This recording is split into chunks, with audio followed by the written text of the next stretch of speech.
বাংলাদেশের ইতিহাসে প্রথমবারের মতো শিক্ষা সচিব হিসেবে নিয়োগ পেলেন একজন নারী। শিক্ষা মন্ত্রণালয়ের মাধ্যমিক উচ্চ শিক্ষা বিভাগের নতুন সচিব হয়েছেন রেহেনা পারভীন। তিনি এর আগে জাতীয় দক্ষতা উন্নয়ন কর্তৃপক্ষের NSDA নির্বাহী চেয়ারম্যান সচিব হিসেবে দায়িত্ব পালন করছিলেন। শিক্ষা মন্ত্রণালয়কে 2016 সালের নভেম্বরে দুটি বিভাগ ভাগ করা হয়।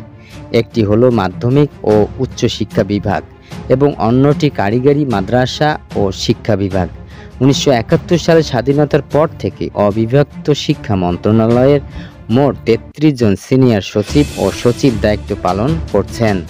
বিভাগ বিভক্ত হওয়ার পর মাধ্যমিক ও উচ্চ শিক্ষা বিভাগের এখন পর্যন্ত 7 জন সিনিয়র সচিব ও সচিব দায়িত্ব পালন করলেও তাদের কেউ নারী ছিলেন না। রেহেনা পারভীন সেই শূন্যতা পূরণ করলেন। প্রসঙ্গগত 23 জুলাই শিক্ষার্থীদের আন্দোলনের মুখে মাধ্যমিক ও উচ্চ শিক্ষা বিভাগের চুক্তিভিত্তিক সিনিয়র সচিব সিদ্দিক জুবায়েরকে প্রত্যাহার করা হয়। সেই দিনেই তাকে জনপ্রশাসন মন্ত্রণালয়ে সংযুক্ত করা হয়। তার স্থলভিত্তিতে হলেন রেহেনা পারভীন, যিনি এখন দেশের ইতিহাসের প্রথম নারী শিক্ষা সচিব হিসেবে দায়িত্ব গ্রহণ করলেন।